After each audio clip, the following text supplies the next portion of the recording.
किसी को प्रणाम करते हैं, उन्हें नमस्कार करते हैं या हमें कोई प्रणाम करता है तो अनायास ही हमारे मुंह से निकलता है खुश रहो, गॉड ब्लेस यू, सदा सुखी रहो।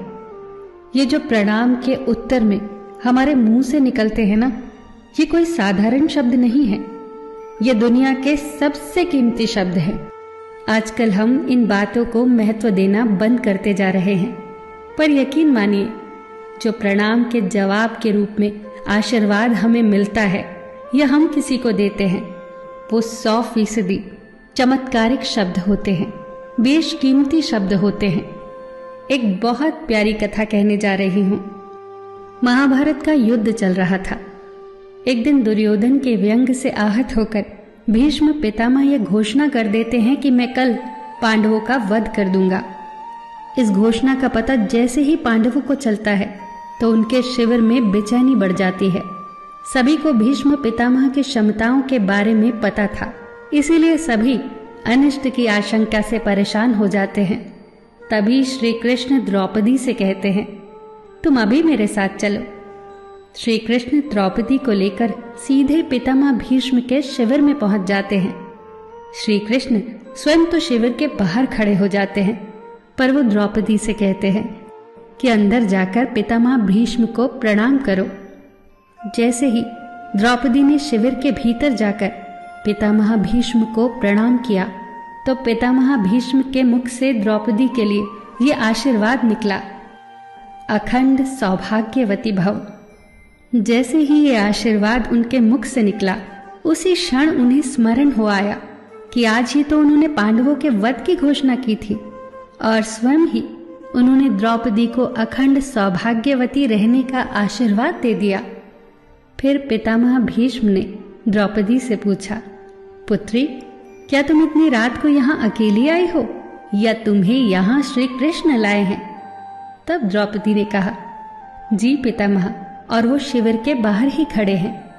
शिविर से बाहर निकलकर दोनों ने एक दूसरे को प्रणाम किया और पितामह भीष्म ने कहा, मेरे एक वचन को मेरे ही दूसरे वचन से काटने का काम केवल कृष्ण ही कर सकते हैं।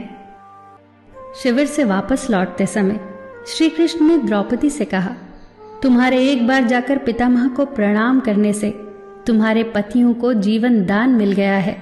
अगर तुम प्रतिदिन भीष्म, धृतराष्ट्र, द्रोणाचार्य आदि को प्रणाम करती होती और दुर्योधन, दुशासन आदि की पत्नियां भी पांडवों को प्रणाम करती होती तो शायद इस युद्ध की नौबत ही न आती।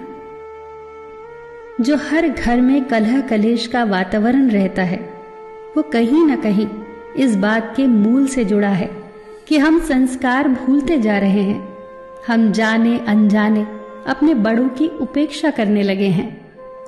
याद रखना कि हर चीज पैसे से खरीदी नहीं जा सकती, और ये भी याद रखना कि हर बात का जवाब गूगल से नहीं मिलता। उसके लिए बुजुर्गों के पास भी बैठना पड़ता है। शरीर की खुराक के साथ साथ हमारी आत्मा को भी खुराक चाहिए, जो संस्कारों से हमें मिलती है।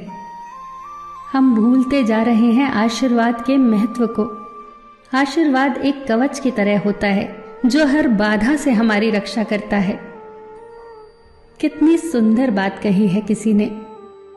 प्रणाम अनुशासन है, प्रणाम शीतलता है, प्रणाम आदर सिखाता है, प्रणाम से सुविचार आते हैं, प्रणाम झुकना सिखाता है, प्रणाम क्रोध मिटाता है, प्रणाम आंसू धो देता है, प्रणाम अहंकार मिटाता है, प्रणाम हमारी संस्कृति है।